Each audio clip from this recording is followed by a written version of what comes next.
Hi, I'm Perry Atkinson, General Manager here at theDove. Hey, check out our other videos and check out our website at thedove.us. Well, welcome back, and the state of Oregon is in the news, national news to say the least, especially what's going on with our governor, but we also are currently in our legislative session. Delighted to have back with us today Scott Jorgensen. He's a legislative staffer, author, he's a former reporter, and he's kind of our man on the streets now up there at the Capitol for us to find out what's going on. Hi, Scott. How you doing, my friend? Good to see you. Good morning, Perry. It's been a very long and interesting week, as you can imagine. I can't imagine what's circling around up there. We've been reporting that the Senate President Courtney and Speaker of the House Kotek have met with the governor, basically asked him to step down. We now understand that the Oregon Government Ethics Commission, that whole investigation has shifted maybe over to the Attorney General. So what's going on? So that's a real game changer in and of itself, because the Government Ethics Commission, for one, is appointed by the governor, and for two, they have very limited authority. Their investigatory power is very limited, and in terms of their sanctioning ability, it's oftentimes limited to a letter of reprimand and a fine or something like that. So essentially what happened was there was pressure building due to a lot of the excellent reporting happening at the Willamette Week. And what's ironic is that the Willamette Week is published by the Attorney General's husband, and they wrote an article or two pointing out the fact that under Oregon law, she is required to investigate these kinds of allegations, that there's no wiggle room in the law. It says, shall investigate. And so now it's shifted over to the Attorney General's office, and the latest on that is that she has ordered the governor's girlfriend, Sylvia Hayes, to turn over her emails to the Oregonians to comply with the public records request. Wow. I would imagine if she does, it's going to be revealing. If she doesn't, it's revealing. If he resigns, does all this go away? No, not by any stretch of the imagination. All the investigations will continue. And it's been almost surreal around here, just the overall atmosphere, and it's been a huge distraction. We're just starting a legislative session. There's a lot of really important business to be done, and there's TV news crews all over the Capitol and even camped outside of the governor's house right now. And it's been interesting, but I can tell you that it all happened really fast yesterday. It was right around noon when Peter Courtney, the Senate President, Speaker Tina Kotek, and Treasurer Ted Wheeler, all right around the same time, started publicly calling for the governor's resignation. And then a couple of hours later, this real bombshell of an article appeared in the Willamette Week, alleging that the governor was trying to order people at the Department of Administrative Services to delete emails. Now, the governor's staff is in full damage control mode about that, saying, well, this is a routine request, but it looks really bad, as you can imagine. And so there's still a lot of fallout happening from that. And I can tell you that a lot of the Democratic staffers and legislators, and even a lot of us on the other side of the aisle, were just walking around literally ashen, the blood drained from their face. Like, nobody can believe any of what's going on right now. But it's a huge distraction from the very important business that needs to be done in this building right now. All right, Scott, bottom line, it just doesn't look like he can stay in office. I mean, I don't know how he could recover. The session is being compromised. The office is being compromised. Integrity and truth is being compromised. I mean, the only thing left for him to do is to resign. Well, and he famously stated when he left office the first time that this state is ungovernable. And I would submit that at this moment in time, given everything that's happening and continues to happen, that it will remain ungovernable as long as he is in office. All right. One of the things that you mentioned last time we were together, that the carbon bill got through the Senate, and I don't know, it was on fast track to the House. Did it get through the House? So at this point, it's passed out of committee, and it's going to be up for a full Senate vote on Tuesday. And it's still very controversial. And the position that the Senate Republicans are taking is that this bill should be referred to the people. That if this is such a great idea, if there's so much public support for this, then let's let the people vote on it. Once it gets through the Senate, it'll be over in the House. So it's early enough in the legislative process to where there are still opportunities to stop it. It'll still have to be vetted through committee over on the House side and take a full vote over in that chamber. But this is all, once again, against the backdrop of everything that's happening right now. Well, this is the bill this is the bill that's got Sylvia Hayes' fingerprints all over it. Well, it's low carbon fuel standards, and the allegation is that she was being paid by folks to advance exactly this kind of agenda.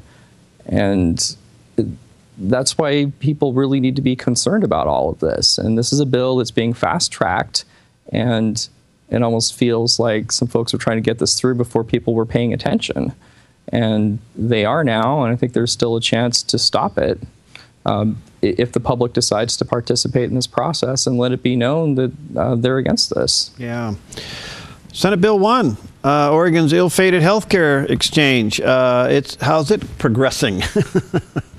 Well, some amendments have been proposed and adopted, and so that's moving its way through the process. And that's being complicated because apparently Oracle, the software company that's been involved in this, is raising objections to how this is being done. And so that's another really important issue that's playing out throughout this legislative session. So yeah, Senate Bill 1's another one of the bills that people will want to keep an eye on. What about the minimum wage? So there's a series of bills, both in the House and the Senate, that are going to take aim at this issue. A lot of them deal with preemptions because right now under Oregon law, cities and counties can't set their own minimum wages. And so there's some bills that would remove those prohibitions. Some of the proposals call for a gradual increase over the next few years in the minimum wage. And we're hearing from business owners down in Medford and Jackson County as to what the impacts on their operations will be because of this. So those bills are all going to start moving in the next couple of weeks. So for the most part, I mean, is the work of the people going on now? I mean, you're in committees, but with this whole thing swirling around the governor's office, what's happening? I mean, can the work get done, or is it just stalled? It's still getting done, and truth be told, a lot of bills are moving right now, and the vast majority of them are being passed out of committee unanimously. They're slight fixes to existing laws and bills that were requested by constituents here and there, and that have, they're non-controversial and they have broad bipartisan support. And I also can't emphasize enough that the majority of the legislators in this building are dedicated, hardworking, and sincere. Even some of the absolute most liberal folks in the building I have a lot of respect for because they are representing their constituency. And so, in a way, a lot of what's happening right now is a black eye for this state. It's unprecedented in the history of this state. But I still have tremendous faith in these institutions and a lot of the people in them. That was one of the things that came out about that Willamette Week story, was that the folks in the Department of Administrative Services refused to comply with the request to delete emails. All of them. They all said, this is not right. We are not going to do this. And so the people's business will get done one way or the other, but it would be nice to not have these distractions anymore because it is creating a very unique atmosphere. And I will point out that the last time one of our governors resigned, it was Doug McKay, and it was so he could become Secretary of the Interior under the Dwight Eisenhower administration. Yeah. The process, though, it would go to Kate Brown, Secretary of State. Then she would then appoint a replacement for her position. So we would have two key people in the state that were not voted upon by the people for their position. Well, that's true. And then if she decides to appoint a sitting legislator, then there'd have to be an appointment process for somebody else to come in and take their position. So there's a lot of behind-the-scenes pre-positioning going on right now. Now, politically speaking, just politically speaking, if Kate Brown becomes governor, I mean, she's actually a little bit more left than John Kitzhaber, isn't she? Yes, and I've heard different people talk about what exactly that would mean. I mean, Governor Kitzhaber, to his credit, had represented the Roseburg area in the legislature. I was a member of the House and a member of the Senate. Kate Brown is from Portland. and that's been kind of her prism. But I know a lot of people in the building do respect her, and I think a lot of people have resigned themselves to the fact that she is very likely going to be our next governor, and probably sooner rather than later. Well, Scott, thanks for what you do. You guys remain in our thoughts and prayers. I just can't imagine the atmosphere up there. The rumors must be flying like crazy, and I guess it'll happen when it happens. Right now, he seems to be dug in, but I don't know how he can possibly survive this. Well, like I said, I mean, it is almost surreal, and there's a lot of chatter in the hallways, and even before I got to work this morning, I was already getting multiple calls and texts from people all over the state wondering what exactly is going on. And everyone in this building is just as curious as everybody outside of it. Yeah. Okay, well, thanks, my friend. Keep up the good work. And if anything happens, we'll be in contact. In the meantime, thanks for being the hawk on some of these bills so we, the citizens, know what's really going on up there. Well, and I would like to close with that.